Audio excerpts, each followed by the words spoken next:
So, everyone, hello again. Welcome back. We've taken a little break, not because we don't like doing this, but we had so much going on. In case you haven't noticed with my background, I'm in a new location because I've moved, and our dearest Mr. Davis here got married. Yes, I did. So I went official. out. He's official. Sorry, ladies, he's off the market.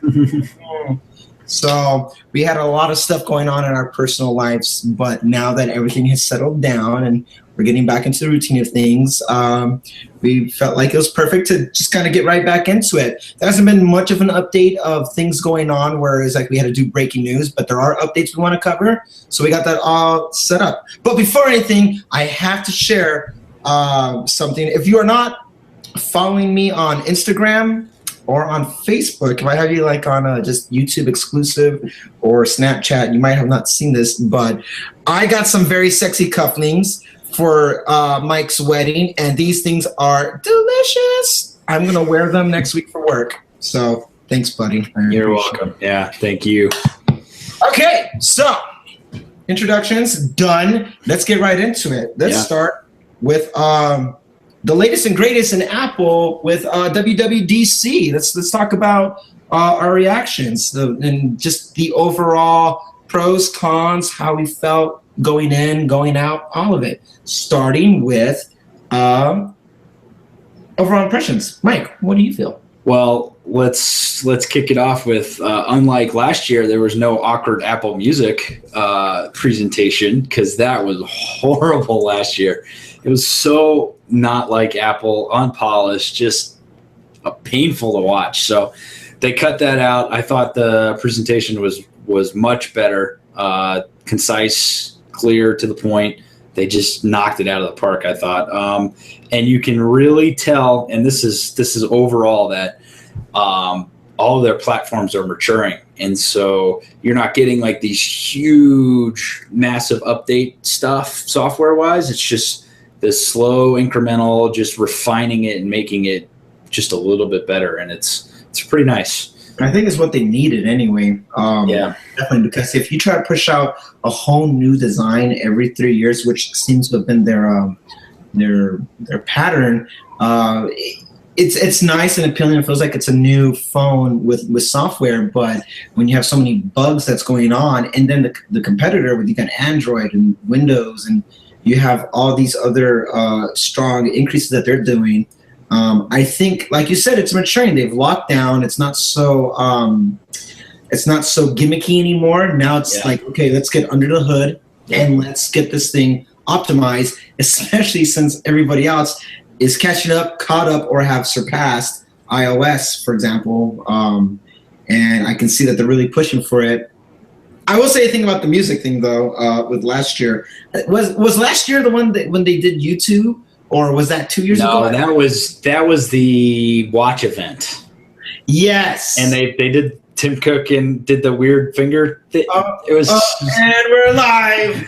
That was so weird. That was very, very weird, and it did not go unnoticed because everyone were ripping on him for that for a while. And so I think they've kind of gone back to the roots. I remember, I think it was iOS 7 reveal at WWDC. This was probably like 2, maybe 3 years ago, where Craig Federighi came out and he was doing they were doing all those funny, crazy bits like behind the stage and everything. Yes. They've kind of cut that out. They're a little bit more serious about it, and I think it's better that way. I think they're, it was fun for that 1 year. It was, you're seeing a little goofy side, but I think they're a little bit more reserved and a little more professional. Once again, rolling in his grave, he's like, this is what you guys like to do. You like to screw around when I'm gone. Okay, good. Yep. Good, bitches. Yep. So I think go ahead. Finish up your thought. I was just going to say, overall, I think the presentation itself was top notch. I think so too. I will say this though. My awkward moment came when they were showing Apple Music, and she's like, "Come on, y'all, dance." Yeah. At that point, I agree with that. Yeah. From far, far away in my little humble abode here, I was watching it, and I was just like, Yeah, and I think the problem was she didn't know who she was playing to. It's a group full of developers, which are usually a bunch of geeks and nerds. And guess what? They're not going to sing karaoke in the middle of a software presentation. I mean, come on. So I get what she was trying to do and trying to get the audience involved and everything. And, kudos to her for trying, but nah. Yeah. Hyping them up like that, I felt like not wrong place. People. Yeah, they're gonna be right there and be like, what program is that? Yeah, yeah. So what did they show off? They showed off iOS, watchOS, tvOS, and they renamed OS 10 to macOS, which we saw that coming. Yeah, we did. And if you go back on my Facebook feed, and I'm talking, if you go back years, I've been calling it Mac OS the way they spelled it for quite a while. So I think I deserve a little props for that. Okay, Apple, send them the royalty check. Yes. Every month, I live in Colorado. Just send them my way. Thank you. Yeah. Look them up. There's only one, Michael J. Davis. I know. I looked. I did some research. It's true, though. I feel like having the OS 10, I was seeing it for a little bit, but the truth be told, it was hard to identify saying, hey, iOS. It's when watchOS happened that I get myself to say Mac. I was like, iOS, watchOS, tvOS, OS 10. Doesn't fit, yeah, and they even called that out too. And I like the new naming. I like the lowercase and then the uppercase. I've kind of stolen that. My Twitter handles that way. Yes. I like it. Mike TV or Mike Flicks. I mean, Mike Flicks is that way. Yeah, I like the look of it. It looks good. So yeah. I'm glad with where they're going with it. I like it being called Mac OS better than OS 10.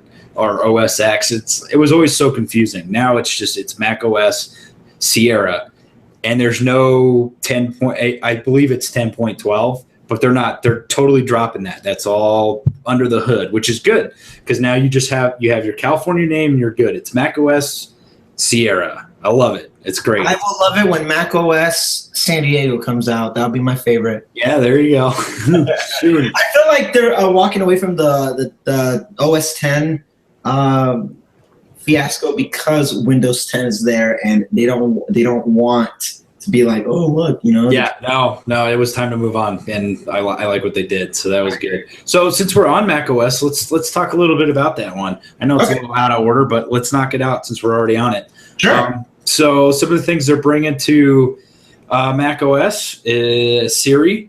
That's the big one. It was so expected. We knew it. We knew that one was coming. And it looks pretty good. It looks like it'll work. Again, Siri still needs some work, I think. I think she needs to get smarter with how you talk to her. I mean, let's call it what it is. With your OK Google and then talking to it so comfortably, and it's able to give you a more either concise response, or you can talk to it and then give it a follow-up, and it will really be able to combine without much of a hiccup. I see they're trying to do that with Siri, and I'm sure it's coming to iOS as well, but it's not the same. You have to choose your wording right. And even like I've had it on the phone where I'll be like, Siri, what is I need to find the closest open bank. And it'll give me a list of all banks and then tell me their hours, and that's not what I was looking for. Right, yeah. I'm sure it'll be something like that on Mac OS as well, and I'm hoping they fix that, Yeah, and so the Siri backend, it should all be the same backend. It's just, what device you're using to get to it. So it should be the same Siri everywhere, but she needs to get smarter. And I think they're working on that. I think especially with some of the API where developers can now go and use Siri in their apps, and you can actually do stuff. I think that's pretty huge, and that was another big announcement, and I think that was tied more to the iOS side, but definitely good to see that they're finally doing that. As long as they get it out there first, and then they can work on the updates afterwards, I'm okay with that. I know they are a little bit behind, especially so you got Cortana on Windows, which works pretty well. You have you have the OK Google. Does that have a dedicated name? The OK Google? Now, yeah, they renamed it for their developer, Google I/O, their developer conference. They named it Google Assistant. Okay. So I think you still say OK Google. Yeah, and it pops up and goes. I probably just lit off a bunch of phones, which is awesome. But yeah, so it's Google Assistant now.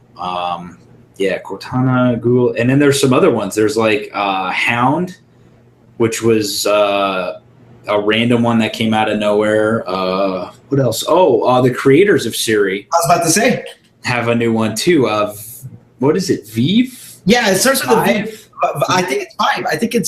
I think it's V something. Yeah, and so that one's really interesting because the whole back end it's a computer program writing its own code as it goes. It's a little mind blowing. It's a little like woo, right? But pretty cool stuff that they're doing there. It's really a shame that those guys left Apple. It's too bad they couldn't have kept them working on Siri and really just like launched them way further than everybody else. Maybe they'll buy them again. Hopefully, yeah. I mean, if you're Apple and you just want to take my money, here's all my money, come back. Yeah. But I think for us having Siri coming to the desktop, much needed, and now we have it. Here's just a hoping that we don't wait years for it to get smart, continually better and smarter. Yeah, I agree. It needs to fit opening faster. it up to the developers is the best thing that I think they could have done if they give it the actual permissions to do so. Yeah. That way they can actually go ahead and make it work for their app. Because think about how you can use it for Facebook. I would not scroll. You could just, if you need to look for something, or Twitter, YouTube, and just hold down the whole button and be like, okay, find me so-and-so, or what's trending right now. And you can make it smarter that way. Yep, and I believe Twitter. I think it's going to work with Twitter that way, if I remember correctly. So that'll be good. So that's really good, going in the right direction. Happy to see that for sure. Or something like on Instagram, like you hit hey Siri, and then all of a sudden, okay, didn't do it. So you say those words, it comes up, and then take a photo for Instagram, and automatically it will crop it to the little box. Take a photo, whatever it is, or take a selfie. Right there, and then when it's done, it'll automatically put you into Instagram, and you can start doing your filters right there. Something like that. Just make it very integrated. And I think that's coming, which is great. Yeah. So iCloud becomes a little bit like Dropbox. Yes. Yeah, and it looks like they're pulling all the files from like your desktop and your entire home folder, and they're just throwing it in the cloud. Yep. And then whatever Mac you're on, all your stuff is there right where you left it, which is great, especially if you're like I have the iMac and I have the MacBook, and when I'm out and about on travel or whatever, to have everything right exactly where I left it, and then you pull it up on the Mac. Oh, here it is. You go home, you pull it up on the iMac. Hey, look, all the changes are there. It all looks the same. It's a big improvement to iCloud for sure. It's one less step you have to worry about in regards to transferring files over. And that's what I love about it, is that it's going on to iOS. It's one less process about putting something in the cloud or dropping it into Photos so you can then extract it from Photo. It's all just there. Yep. And there you go. Now, if you can find a way to make, to share the link to say, I want to send you something. I got some files, and it's on my desktop, and all I have to do is just hit share. And it goes, that would be awesome. Something like that. And still find a way to keep it, secure. So maybe you can't write, but you can read. Unless you're given the permissions to do it. It's not where you give somebody the permissions to utilize your desktop, but just the files that you have there, and just, hey, here's what I need to send over, and it just weeds out the middleman about putting it into Google Drive or Dropbox or whatever, and then that'd be that. So I think that's a good improvement. Nice improvement. I'm already using it personally. I think I will use it a lot, just like you, having multiple Apple platforms that I use. Being out on the go and needing to get something right there, it's equivalent to when I'll have Safari open for me and I leave and I know I have a link open for a reason. Then I go on my phone and then I'll you pull it up and it's right there. Now it doesn't have to just be web pages. Now it can be files. Exactly. Like that. Yeah, that's a big improvement, and so I'm glad to see they're working on it. I still have some gripes about iCloud, which will be another show topic at a different time, but overall good update for the Mac. The next thing is Apple Pay coming to the desktop. Yep. They showed it off. It's pretty cool. You can use your iPhone and do the Touch ID thing. And then it also built into websites and stuff. So that's good. That makes paying online painless, which is good. Yes. Which also shows that we're going to get, there's no way we're not, somewhere on here, a little fingerprint. That's coming. And I think we'll see that with the next MacBook Pro that comes out. I bet you it'll have a fingerprint reader, Touch ID. And I bet you if they refresh the Mac Pro, hopefully, maybe at some point, because I know a lot of people are griping about that. But yes, you're right. The keyboard that comes with it will eventually get that. Hey, maybe they'll even add the OLED function. Hey, maybe. One last thing that you have to worry about. I believe personally that on a consumer side, it will work that way. Okay, so you're not competing, or you're competing with, and you're not having to go through with PayPal, which is what a lot of people use online to make a purchase. Yep. I have to go in and put my card information on Amazon, where I have it all set up where it's just a one-click pay type of a thing. And so they're trying to, move all that to the side so that way, hey, use ours, which is Apple Pay. And what I find on maybe a developer's end, which they might not like personally, but they'll have to get over it, is that, that's just another code we have to put in now, where they have, pay online now, PayPal, and then they have maybe the Android Pay for something I can see on the phone, but then they also have now we have to, it's one more option for you to click to have it all set up there. And on their end, I can see it being maybe a little too saturated, where you're going to have too many options or do you just want to put your card in once as a guest, keep your PayPal? Because I use PayPal a lot because I don't have Apple Pay. And now that we're getting Apple Pay, and anybody who supports Apple Pay, which is hopefully, everybody, I won't use PayPal probably ever again because I don't have a need for it.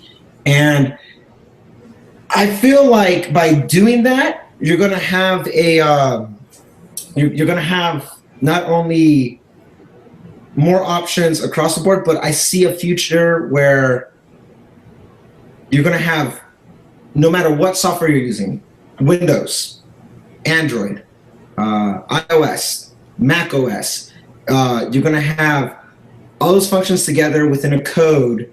And because of that, I don't know how this part works, but I can see a security issue happening with all this. And I see it because PayPal has been hacked. About 3 or 4 years ago, they had a pretty severe hack that happened. And I know because I almost got affected by it, and they pushed out, hey, change your password. And when that happened, it made me second guess keeping card information saved. No different than putting stuff in the cloud and that gets hacked. I saw an issue like that. With it being more diverse now, more saturated with everybody out there, it can either, you're going to have people try to hack these things on a mass scale, or not at all. Maybe there's going to be some type of security feature that's not going to happen. That's the beauty of Apple Pay, right? It's secure. It's that one-time key that can only be used once, and it's only used for that one transaction. And so it's the most secure transaction you can have using Apple Pay. And I'm pretty sure Android Pay is the same way too. But that's what you want. You want to get away from the PayPals and just put in your credit card information, right? You want to go, and that's the big benefit of Apple Pay, especially. So you have all these options, but the benefit here is if you click Apple Pay, say you're on a website, you click Apple Pay, it sends a notification to your phone. You pick up your phone, you put your thumb on it, and you're done. Right. So you don't have to fill out anything. Your credit card is already there with all your shipping information. You're done. It's a 3-second process. You place your thumb down and you don't have to do anything else. It's just handled. And that is the benefit of having Apple Pay come to the desktop. So I'm telling you, the moment that we have it, I'm not using anything else. I use Apple Pay every chance I get when I'm out and about.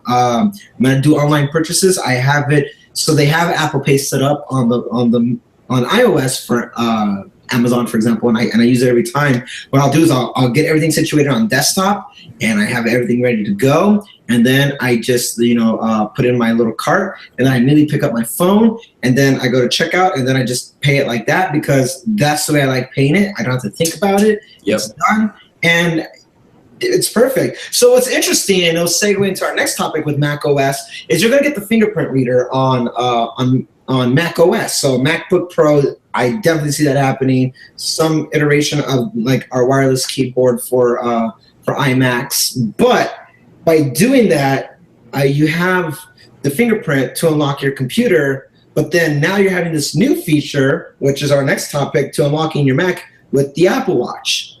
So that is, boom, that's going to be really cool to use. That's going to be really awesome because I don't like putting in passwords. I don't like remembering my passwords, and now we're getting spoiled. I have so many passwords. I put it in once. I'll put it in one password, and then I forget about it. Yep. Yeah, and this is going to be great. You walk up to your computer, and it just unlocks because it knows it's you, right? It just because you are wearing your watch. It's you. You put it on. You walk up. You're in, and then what'll be really cool is if you get up and walk away, it locks it for you too. Yes.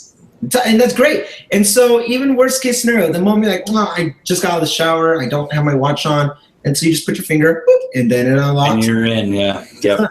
I like it. So they're moving away from a lot of keyboard functions without really dropping the keyboard. And maybe, this is my theory, but maybe that's why they're not really pushing towards a touch screen interface. They're using other ways to interact with the software that doesn't involve you touching a screen, doesn't really involve much, hands-on. When you think about it, you have this beautiful 5K iMac in front of you. Yeah, you could touch it, but do you really want to touch that screen and get your smudges and your fingerprints all over it? No, I want to keep it pristine, right? And so Apple, I think, knows that. They know that, the touchscreen works great for like an iPad when you're laying on the couch and you're doing your thing or you're out and about with the iPhone. But when it comes to sitting in front of a computer, whether it's a laptop or a desktop, you don't want to be touching the screen. No. And I lose my mind when I get the tiniest little smudge on my screen. I'll be like, what is that? And I have to immediately just like clean the whole thing. I know. I'm the same way. It's like, I gotta clean it. Gotta get the 5K really shows you every imperfection on your screen. You have to clean it. Yep. And so just imagine doing that every day on the 5K iMac. Like, I know. I'm over here just cleaning it. I gotta stop touching it. It's so bad that if my desktop picture, which is normally some type of panoramic shot that I've done, like I have right now, to a point where if it even looks a little pixelated, it's got to go. I guess. It's got to go. Yeah, I'm the same way. It's like, this doesn't look any good anymore. New one. Yeah, new one. So. That's our conclusion with Mac OS, and I think overall well received for small updates. They're big updates to me, but they're small in the fact that you're not getting a whole new interface. Yep. Well, again, it's a very mature platform, and they're doing the small little tweaks to keep it just perfect. And I really, really enjoy the Mac. I prefer it. Definitely over Windows. Windows is pretty good. Windows 10 is pretty good, but Mac OS is just killing it still. It goes back to the days of when people were leaving Vista or Windows 8 when we had, I think, Snow Leopard or Mountain Lion, and it was just a very strong platform for that interface. Yep. And I mean, that's when I made the switch because I saw how powerful and secure it was, and that's what we needed. And I see that kind of happening again now. Where, okay, since we've gotten the new, more flat design that's happening, it's not the craziest updates even when it went more flat, but just adding on, they realize that we don't need to give a whole new look and make it feel new for people to be like, this is what I want. Give the back support, the under the hood stuff that people need, and they're very big on security. With Apple Pay, the cloud services, they're very big on privacy. The whole thing with the FBI trying to get into that. I mean, they are so huge on privacy, and I think that's a selling point for them now, where it's like it's secure. They're not selling your information that Google has been known to do, or Facebook or Microsoft. There's like, no, hey, we care about your privacy. This is for you. You know, you are not the product. Exactly. You are the consumer. You are buying our products. You are not the product. We are not selling your information, and they've made that very clear. And that's big reason I'm a huge Apple fan. Right. Okay, so let's move on to watchOS and then cover tvOS and their improvements, because I think personally, right off the bat, I would say the greatest improvements came from watchOS and tvOS. I agree. Specifically, watchOS. Everyone who's running the beta right now, Mike, everybody loves it. I haven't heard a negative thing except that's crashing the beta. Everybody on Twitter is raving about watchOS 3. They're saying this is how it should have been the entire time, and I cannot wait to get my hands on it. This I did not install. I installed the 10 beta, but I didn't get a chance to install this. But I cannot wait for it, because it's finally going to be the way it should be. One of the people that I watch for their podcast off of the Apple Byte, he said watchOS 1 and 2. And last year when it came out on a scale of 1 to 10, at best he rated it a 5. And he's like, look, to see past all the fanboyism and everything, it's a 5 product. It's crap. It's good. It's there, but it's not good. It's slow. It's buggy. I don't use half the things. It takes too long. Yeah. He said it was a 5. He goes, now that I'm running the beta for watchOS 3, it is a solid 7 at worst. And coming from him, knowing that he's doing everything he can to keep no personal biasism involved with it, hearing that from him told me that, okay, the hype is real. Everybody really wants this thing. Yep. Yeah. Lifetime updates where you can just go like that and immediately click it and it's there and you're good is what we wanted all along. You don't want to wait and let it load. Instant open apps, improvements to all the complications, more complications, more watch faces, which is great. And being able to quickly switch between them instead of like pressing and holding and then sliding over. It's just quick. You can just go back and forth. It's great. And if I understand this correctly, the Honeycomb app interface is still there, but it's buried. What do you mean by that? What does that mean? So you know this guy? Yes. With all the apps? Right. I guess they couldn't rip it out totally from the actual OS. I guess it's in there pretty deep, but you can't get to it anymore. So what happens when you hit the digital crown now? What happens? That I don't know. I haven't played with it yet. Yeah, so I'm pretty sure the Honeycomb is gone. Oh. And you know the little friends thing where you hit the button and you can do your little friends and send stuff? Yeah, that's out too. Because, I mean, we've sat there and sent heartbeats and then it's like, okay, well. That was cute. Let me grab my phone and actually type out a message. Right. This is not helping. I think this is them saying that Apple's like, yeah, okay, so we got it wrong the first time and we're trying it out, but we acknowledge what went wrong and here's how we're going to fix it. Yeah, and I love that. I love that. About it came out so much better, you know? And I've heard a lot of people say like, oh, they released it too early. They went to market too early and it wasn't ready. And I'm thinking, no, I think it was ready and it was ready to go when they released it. But nobody, it was such a small little group that was using it at Apple. They really needed to release it into the wild and see how actual people used it. And as they did that, they made these improvements. And so here we are, watchOS 3, this huge improvement based on how all these watch owners have used it in the past year and a half. And I welcome the change. I can't wait to install it. I don't think I'm going to run a beta on purpose, only because I'm not scarred from what happened for the past 2 iterations of the software. It's just that I wasn't holding my breath, and now that the hype is really there for me, I don't want any chance of ruining that hype. I'm just going to wait until all the betas are done. They push out watchOS 3, and then I'm going to have it then. Because right now, as it stands, I only use it to check the time, put some stopwatches, check text messages I'll get, maybe an easy response or something, but beyond that, it's not hurting me, so I'm going to wait until it's completely ready, and then I'm just going to completely drool over it nonstop. That's my goal when that happens. Nice. Now, iOS 10, on the other hand, different story. I'm probably going to, once the public beta actually drops, I'm going to get into it, but we'll talk about iOS in a bit. But and maybe Mac OS Sierra, I might do the same. I haven't decided yet, so I got time. But I know for a fact, WatchOS 3, I'm going to wait until it's actually released, so that way I can fall in love again, you know. Nice. Nice. I look forward to it. So, Apple TV, or tvOS, I mean. Yeah, let's hit tvOS real quick. There's not a whole lot. I believe they expanded the Siri support for it, so you can say a couple more commands and it'll do some more stuff, which is good. The biggest one, I believe, was the dark mode. So, yeah, it's nice. So, like, I guess the big problem, I guess I've run into this, but you're watching a movie, you're in a dark room, the movie ends, and it goes back to the interface and just white.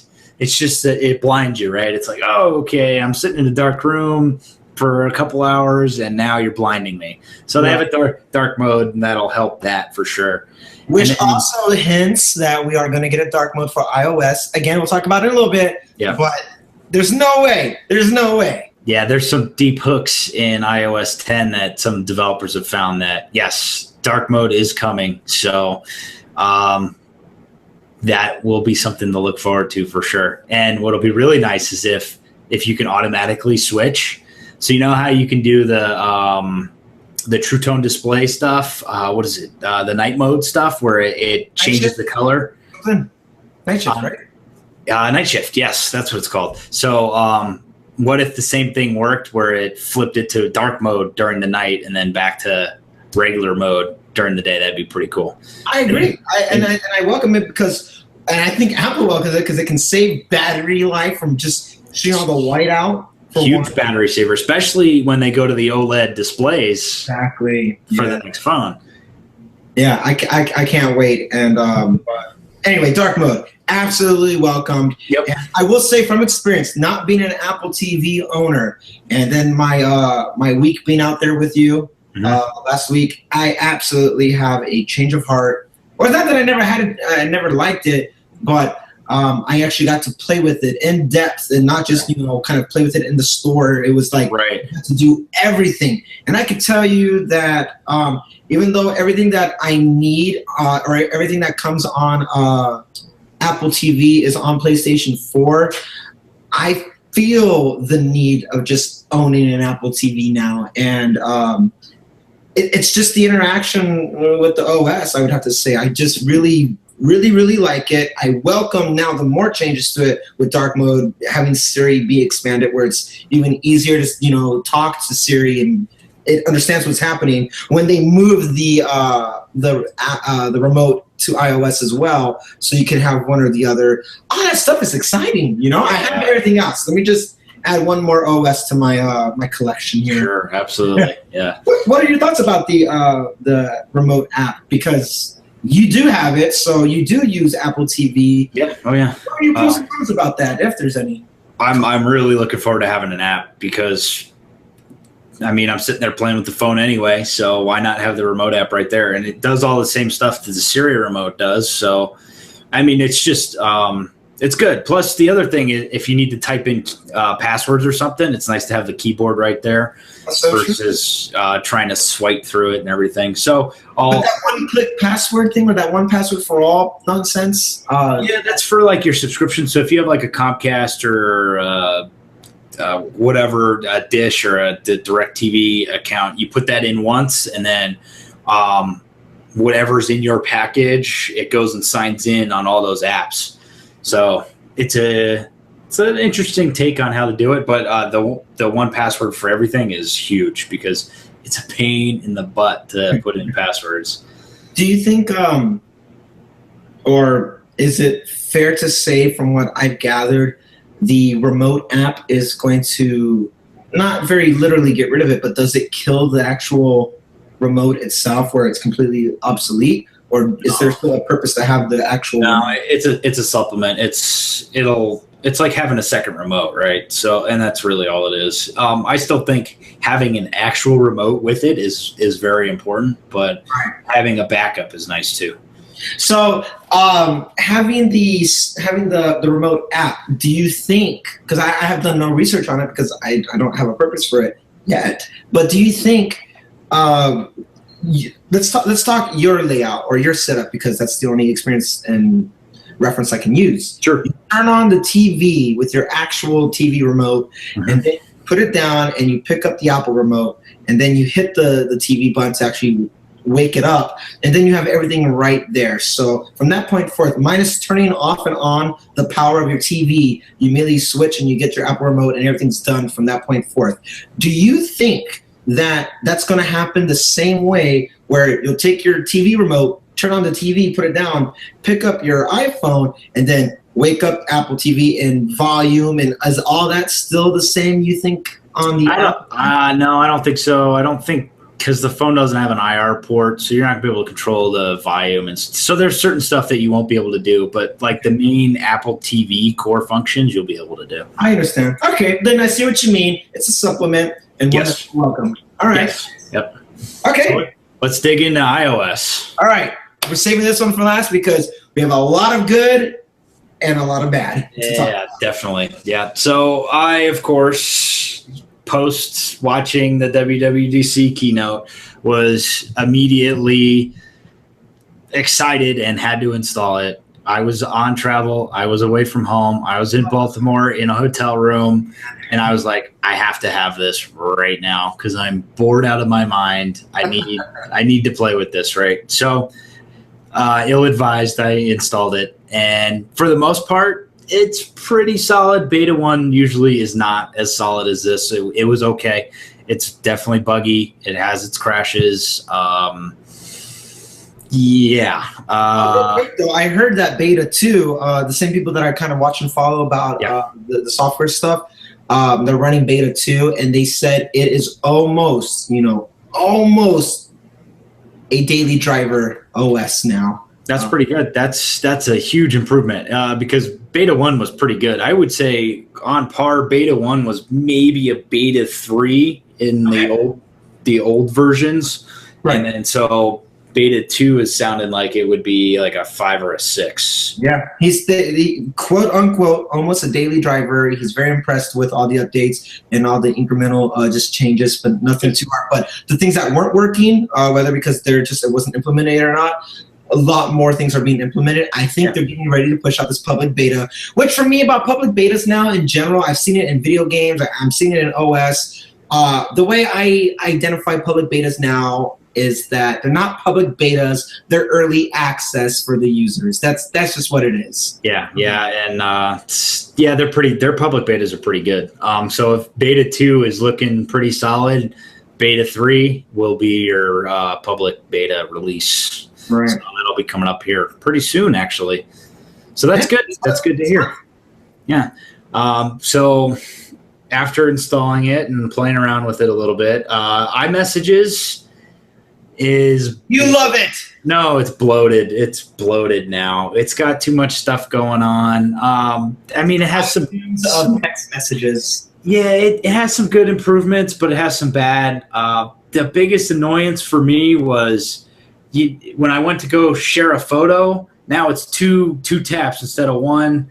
I know it's something so small, but it's just so annoying. And I know that you're going to get like other functionality with that tap. Like you can go in and use other apps within iMessages, which is great.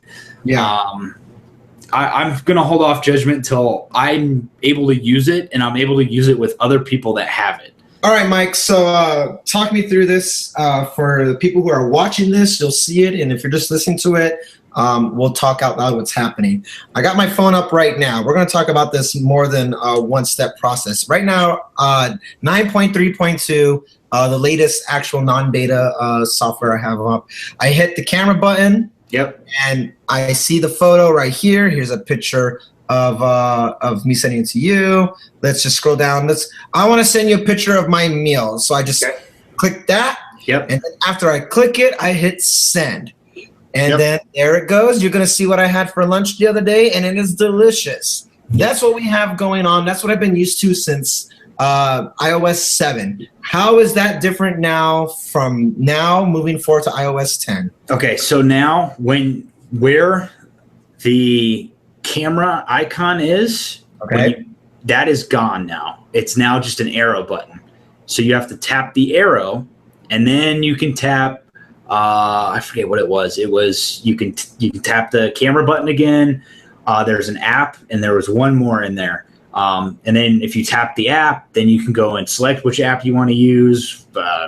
At the time, there was some sticker apps in there, so you could send some stickers, which I tried sending you, but since you weren't running it, it didn't work. Okay. So yeah, and so it's stuff like that. I know they're trying to put more stuff in there, but I don't know. Being able to quickly send photos kind of irritated me that I had to go through this whole rigmarole again. I have to agree with you that I don't think I would be a fan of that if that stays as the final stick, because I actually sent a lot of photos. Me too. And that's huge for me. And so to have to hit that and then hit it again, or if I want to go do something, it's just adding more complication to it. And again, I'm going to hold off until I'm actually using it for a while with other people. But that was one thing that stuck out in my head that kind of annoyed me. Okay, well then let's talk about something a little bit more positive, the control center. Yeah. So control center looks good. 3D touch works with it, right? So you can do other settings and stuff. However, they ripped the music control out of where you swipe up. So you know how you swipe up and the music controls are right in the middle? Right. Yeah, that's gone. Now you have to slide over one page to get to just the music controls.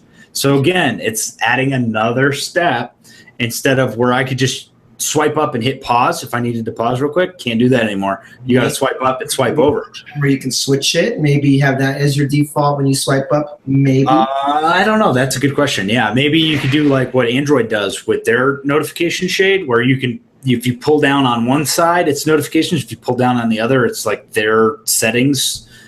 Okay. Yeah, I see. So maybe they could do that down there. That'd be okay. I'd be okay with that. But right now they ripped it out and put it on a different page. Well, let me play devil's advocate here for a second about that particular scenario. If you're playing music or your audiobook or podcast or whatever, and you have to slide up to do it, I can understand the little irritation of, okay, not to swipe over and do it. However, most of the time, I'm going to assume you're like me, where when something's playing, the phone is actually off, right? And it'll actually be locked and the music's playing. And every time I have something playing, once I hit wake it up again and it comes on live, I can just pause it right there. Thus, we don't have to really open the control center that way. You still get your one-click access right there. Actually, the biggest time I use it is when I'm driving. And when I am driving, I have Waze up at all times. Okay. And when I need to pause or whatever, you're the 10%. Yes, I am. All right. Well, for the other 90% of the time, then I cannot really see an issue. But in that scenario, I have to agree. When I'm driving, I have the app open. It's going. It's playing, and not the actual music or audio app. Right. Maps, YouTube, something. Well, YouTube would be different. I'll just pause right there. But to my point, having the screen open, I have to be able to just I'll slide up and pause right there. But maybe something will change for that. So let's talk about the new home screen. Okay. So what's cool is when you lift up the phone. So now the way I always used to do it was to get to look at my notifications, I would hit the home button and then I would scroll through my notifications, right?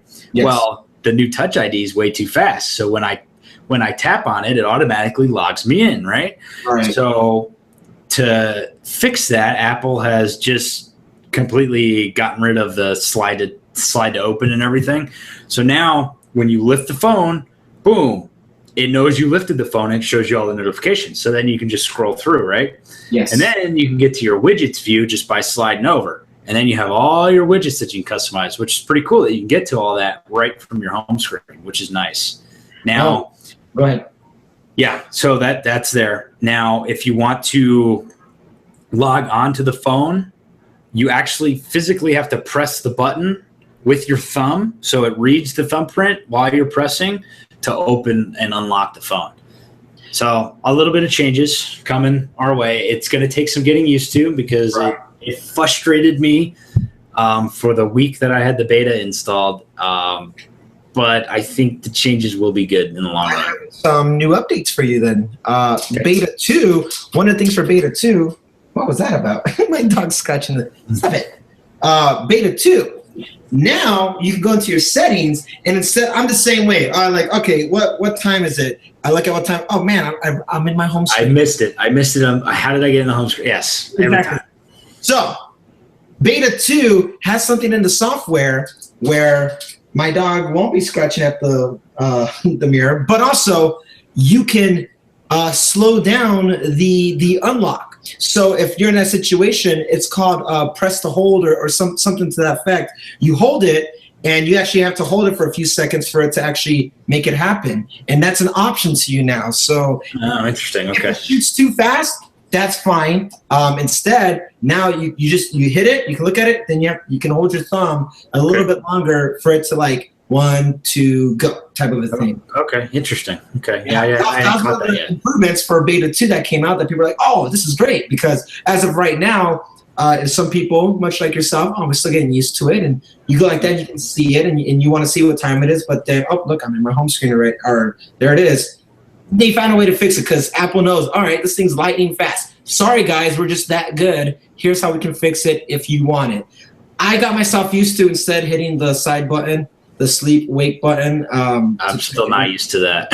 Still, I have to do it. I have to do it because I will get so many notifications on something or so many emails when I put my phone down for about an hour. Everything's coming through. I don't want to miss anything because when I miss it, I get upset. So what's my replacement? Is it important? I don't know. Let's go to notifications and then go that way. And that's how I have to find out. Yeah, that's how I've been doing it too. Well, it is. Yeah, but I look forward to the new home screen, actually. Yeah, me too. I like the look too. The look that they did. So they're now kind of windows. It surrounds each notification or each widget, and it's like an opaque background. So you can actually read what's going on. You don't have to worry about what your background looks like. So it's pretty nice. Pretty nice look. All right, nice. Well, I look forward to that. Yeah. News app. Sucks. Moving on. No, seriously, I'm a pretty heavy news app user. I really like it, and I don't like the new redesign. So you normally go in, right, and you can scroll through all your news that you have set up and you customize it, right? Well, now it's these weird categories. So every time you open the app, it throws a new category at you. So if I open it, it'll pop up as entertainment, and then I'll close it, and then next time I open it, it's now sports. I'm like, but I don't want to read entertainment or sports, and nowhere in my customization do I have that stuff. I hear you. I want to see Apple news. I want to see tech stuff. Right, that's what I'm subscribed to. I don't want to see what's going on. But you're not showing me tech news. You're showing me other stuff, and so it's very annoying. I do not like it. I really hope that they change it back. I don't mind them redesigning it and making it look different, but don't mess with the functionality. Next, Apple Music redesigned. Yes. Unlike News app, you think it's better? Yeah, no, I think it is better. It takes a lot of the stuff on the bottom out, in the little dock area. So the For You, the radio, it redesigns that a little bit, makes it cleaner, makes it a lot easier to get to your playlist. Because when I want to listen to music, I want to go directly to my playlist. I don't want to mess around with everything else. That's where I want to start. Show me my playlist. And then if I want to branch out from there, I can do that. But my default is go directly to the playlist that I have built and the music that I want to listen to. And this kind of helps do that. Not all the way, but it's a step in the right direction. Wait, are you an Apple Music subscriber right now? I am, yes. Okay, so yeah, the playlists are very important to have. Yes, yeah. I switched from Spotify to Apple Music because I wanted to do the family plan. And at that point, I had the student discount for Spotify, but they don't have that for the family plan. And so if I'm going to upgrade to a family plan anyway, I might as well go with Apple Music. Okay. And real quickly, how have you liked Apple Music over Spotify, or do you not? No, I like it. I think it works great. It's built right in. Yeah, it works fine. It works on the Mac. It works on my iPhone. It's great. It's everywhere. It's easy to build playlists and just pull up if I want to search for like activity playlists and like, okay, I'm working out right now, or I'm just hanging out by the fire pit in the backyard, right? I just want some chill out music. It's real easy to do that. So it's a lot like Spotify, but it's very Appleized, and I like it. So that's good. Okay, so overall, you welcome the new design for it. Yeah. I think next time we cover some iOS 10 stuff, I'll be able to give some of my own 2 cents into it, because I plan on having the beta running at least for iPhone.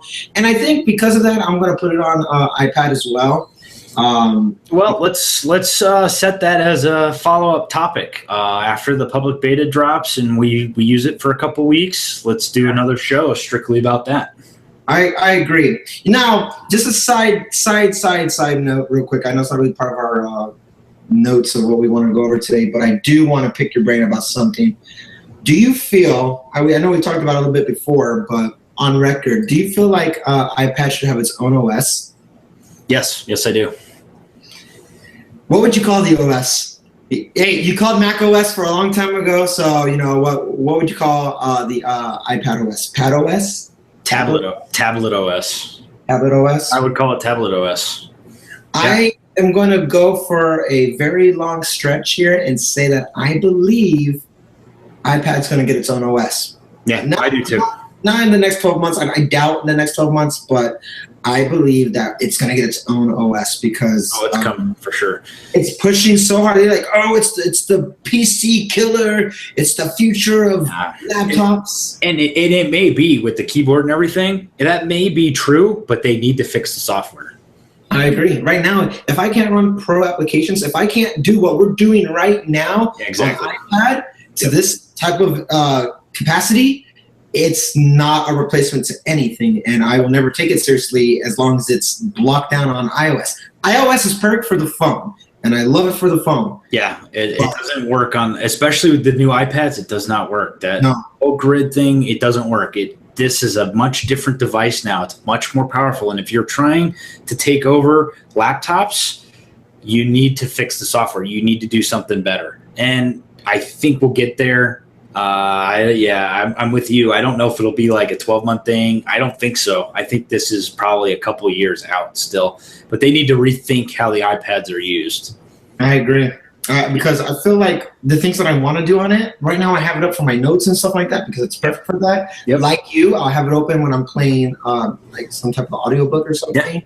I'm doing something more relevant on iMac, but and I take it with me everywhere to play my playlists like you and everything like that. I'll have it with me to do all that stuff because maybe the phone I'm using, I use it when I'm using either the iMac or the iPhone at the same time. I have to, it's right there. It's how I watch my Plex stuff or listen to podcasts or whatever. When I'm doing work, I have everything else on the iPad. That's where my media consumption's going. That's music, that's podcasts, so that's whatever is playing there. It's off to the side. It's kind of my media consumption device. And it's so much more than that. It has so much potential. I know. It really does. And so to this point, when I was out in Baltimore, I brought both. I brought my MacBook and I brought my iPad. And I'm like, you know what? I'm going to try to use the iPad while I'm out here. Strictly just use the iPad. Within one night, I was back on the Mac because I needed to get work done, and I just couldn't do it because the software is so constrained on the iPad. Right. Yeah. I mean, unless they give us a jailbreak for the iPad, again, jailbreak's another topic. We can't. It's just a more powerful iOS, and that's not a PC killer. That's not it's not. It needs to be much more of a hybrid of Mac OS than iOS. They need to do something. I agree. If it may be part of their gimmick is that if they want to implement some touchscreen capabilities, then you put it on the iPad. Give you the power of Mac OS with the more of the touchscreen. We have the fingerprint reader that we know we're going to see on MacBooks and future Mac products anyways. So put it there. Here's your prototype. It's just here's your 2-in-1. It's your 2-in-1 the way it should have always been, and that's when it's competing with the Surface Book or the Surface Pro 4 or what. That's when it becomes a true competitor. As of right now, I mean, it's there. I like it. I use it, but I would never use it as my daily driver for pro applications. Me either. I agree. All right, I just wanted to pick your brain about that. Sure. Yeah. And that's it. Welcome back, everybody. We have finished our first episode in a while. We're going to get back into the routine of shooting one out every other, not every other week, but once a week. And breaking news are different. But now that everything's all situated, I'm moved in. Mike's all married. We've got regular lives to attend to again. So now we can do this. Yep, absolutely. Yeah, with that, we will be back soon with more topics. So until then, we'll talk to you later. Bye, everyone. Bye.